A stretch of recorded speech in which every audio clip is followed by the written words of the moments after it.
नमस्कार, मैं हूं कुमार गजेंद्र। जनपद ऑन द स्पॉट में आपका स्वागत है। हमारे एक दूसरे social media platform podcast with Kumar Gajendra में भी आपका स्वागत है, जहां पर आप हमें सुन सकते हैं। लोकसभा चुनाव बहुत नजदीक है, बिगुल बज चुका है, सभी पार्टियां अपनी अपनी तैयारी में लग चुकी हैं। अब इसमें सबसे बड़ी बात है कि दिल्ली में आखिर क्या होने जा रहा है, क्योंकि दिल्ली के अंदर आम आदमी पार्टी अपने आप में लगी है, कांग्रेस खड़े होने की कोशिश कर रही है और भारतीय जनता पार्टी क्योंकि झंडा बुलंद है, राम नाम के जाप उनका पूरी तरीके से कामयाब है, तो आखिर दिल्ली के अंदर राजनीति के समीकरण क्या होंगे, इस पर एक नजर डालने के लिए, इसके पूरा एक विवरण बताने के लिए हमारे साथ हमारे पॉलिटिकल एडिटर संजय गौतम साहब मौजूद हैं। वो आपको बताएंगे कि राजनीति में, दिल्ली की राजनीति में किस सीट पर क्या असर होगा। आज हम जो अपने इस कार्यक्रम में शामिल कर रहे हैं वो चांदनी चौक की लोकसभा सीट को शामिल कर रहे हैं। तो चांदनी चौक लोकसभा सीट पर किस तरीके का असर होगा, वहां पर समीकरण क्या बनेंगे, कौन वहां पर किस स्थिति में है, इसके लिए हम अपने पॉलिटिकल एडिटर साहब के पास चलते हैं। जी संजय गौतम जी, चांदनी चौक जो लोकसभा सीट है बहुत महत्वपूर्ण मानी जाती है और अभी भारतीय जनता पार्टी के हर्षवर्धन शायद वहां से सांसद है, तो आपका क्या कहना है, किस तरीके की चीजें बनेंगी? वो ऐसा है, अभी कल ही 17वीं लोकसभा का समापन हुआ है जी। अभी तक 17 चुनाव हुए हैं जी। और चांदनी चौक लोकसभा का गठन 1956 में हुआ था जी। उससे पहले 3 लोकसभा होती थी 1951-52 के चुनाव में, नई दिल्ली, आउटर दिल्ली और दिल्ली जी। और उसके बाद 1956 के अंदर ये चांदनी चौक लोकसभा का गठन हुआ, जिसका नंबर भी 1 है, 01 जी। और उसके बाद से अभी तक के जो 16 चुनाव हुए हैं उनमें से 9 बार कांग्रेस जीती है और 7 बार भारतीय जनता पार्टी, जिसमें से 1 बार जनसंघ थी, 1 बार जनता पार्टी के सिकंदर वक्त जीते थे और बाकी जो 6 बार हैं, 5 बार है वो भारतीय जनता पार्टी जीती है। 1 बार ताराचंद खंडेलवाल जी जीते थे और 2 बार हर्षवर्धन जी जीते हैं, 2 बार विजय गोयल जी जीते हैं। इस तरीके से ये भारतीय जनता पार्टी का कुल मिलाकर स्कोर कार्ड है। दिल्ली के अंदर 7 लोकसभा सीटें हैं, दिल्ली के अंदर 70 विधानसभाएं हैं, हर लोकसभा की एक सीट के अंदर 10-10 विधानसभाएं हैं और 10-10 विधानसभाओं के अंदर उन्हीं के अंदर जो है निगमों के वार्डों का जो है डिस्ट्रीब्यूशन हुआ है। तो चांदनी चौक लोकसभा के अंदर 30 जो है दिल्ली नगर निगम के वार्ड आते हैं और वो जो 30 दिल्ली नगर निगम के वार्ड आते हैं उसके अंदर भारतीय जनता पार्टी जो है वो लगभग जो है वो 16 सीटों के ऊपर विजयी हुई है और बाकी के ऊपर जो बची 14 सीटें हैं उसके अंदर आम आदमी पार्टी विजयी हुई है।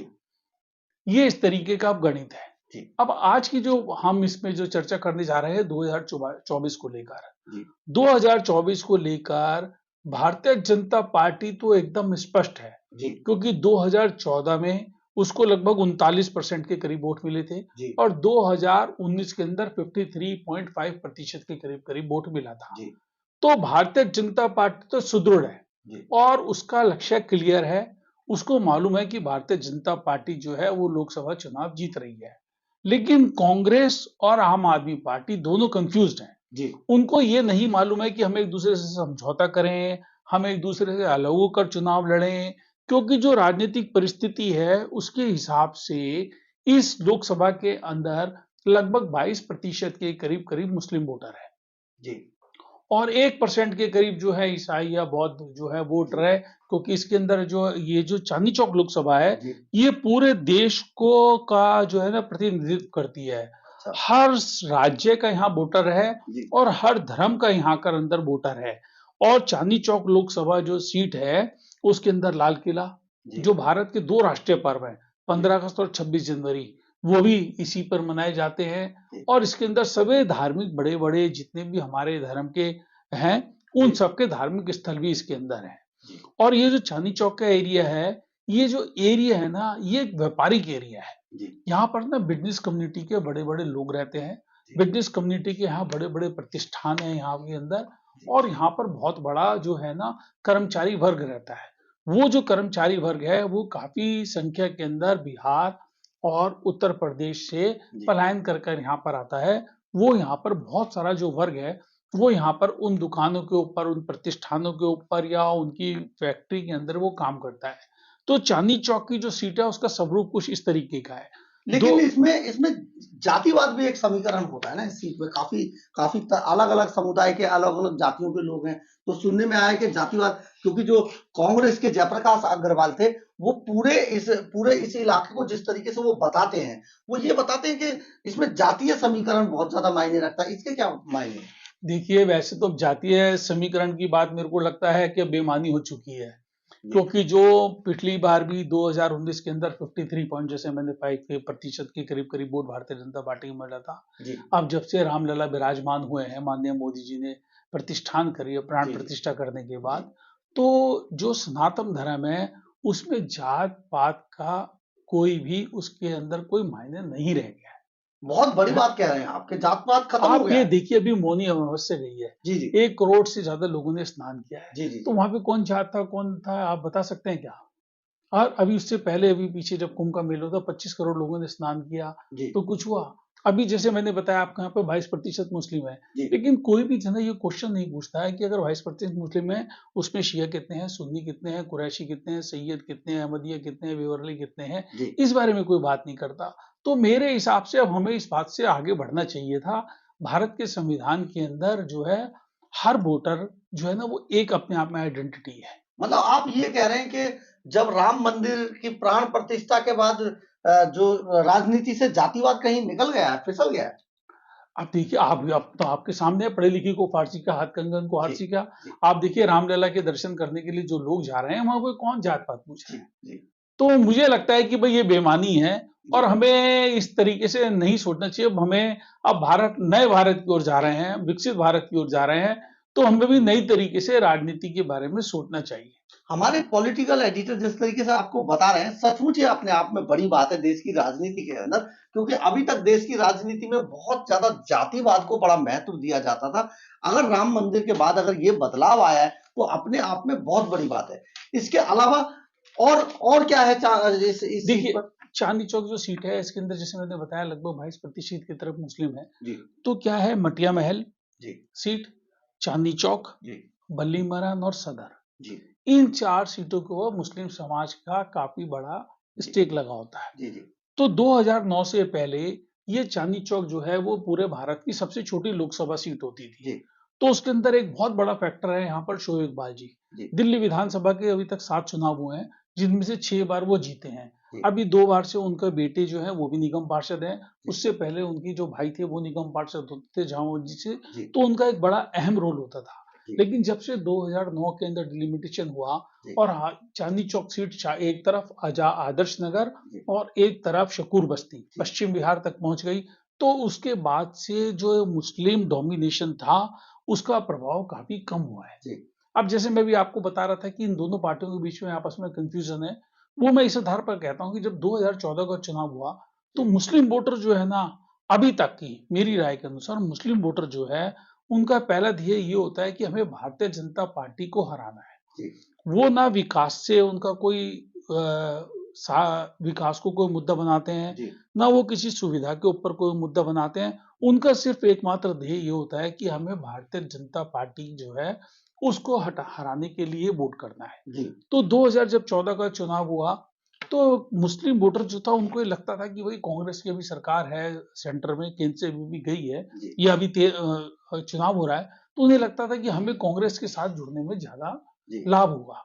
तो 2013 के अंदर वो कांग्रेस से जुड़े, जी और जब वो 2013 में कांग्रेस से जुड़े और आम आदमी पार्टी ने भी उसके अंदर 2014 के अंदर लोकसभा का चुनाव लड़ा, जी तो आप विश्वास करो कि 2014 में भारतीय जनता पार्टी 10 में से 9 विधानसभा जीती। जी केवल एक विधानसभा जो है हमारी बल्ली मारान जो वो है, वो जो एक विधानसभा है वो भारतीय जनता पार्टी हारी, वो थी हमारी मटिया महल, जी और बाकी 9 जीती।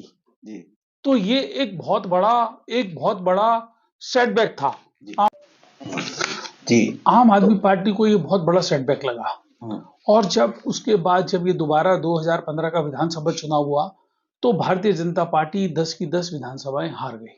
जी 2019 का चुनाव आया तो आम आदमी पार्टी को लगा कि हम 10 के 10 जीत गए हैं, तो अब हमें लोकसभा के अंदर हमें और पहले से ज्यादा वोट मिलेगा। जी जी जब 2000 पार्टी बूस्टअप हो पार्टी गई। बूस्टअप थी। हम्म, जब 2019 का इलेक्शन आया हम्म, तो भारतीय जनता पार्टी को चांदनी चौक लोकसभा के अंदर छप्पर फाड़ के वोट मिला जी और 53.5% का जो बड़ा लैंडमार्क है वो पार कर लिया जी डॉक्टर हर्षवर्धन ने माननीय मोदी जी के नेतृत्व में। जी और भारतीय जनता पार्टी की बंपर जीत हुई। जी उस जीत के अंदर क्या हुआ, 10 में से 7 विधानसभा भारतीय जनता पार्टी जीती, लेकिन 3 विधानसभा भारतीय जनता पार्टी हारी। जी और उन 3 सभाओं में आपको विश्वास करो कि जो 2 नंबर पे पार्टी थी वो कांग्रेस थी, आम आदमी पार्टी नहीं थी। आम आदमी पार्टी बिल्कुल पिछड़ गई। आम आदमी पार्टी 3 नंबर पे थी, 2 नंबर पे जो 3 सीटें जीती उसमें 7 सीटों में बीजेपी 1 नंबर पे थी, जी 3 सीटों पे कांग्रेस थी। जी और वो जो 3 सीटें थी जिसके अंदर कांग्रेस कौन आगे कौन सी सीटें थी?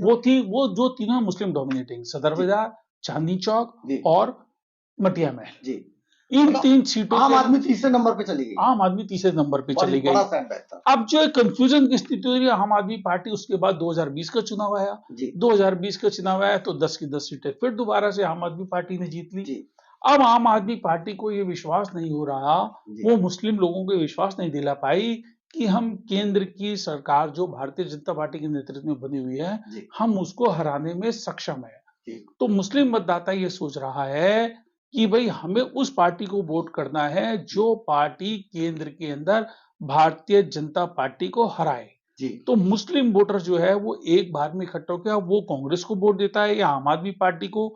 इसीलिए दोनों पार्टियां, जैसे आपने देखा होगा कि पंजाब के अंदर अलग अलग जी चुनाव लड़ जी रही हैं, जी लेकिन दिल्ली के अंदर दोनों पार्टियां एक दूसरे को फैसला नहीं कर पा रही कि हमें कहां से चुनाव जी लड़ना चाहिए।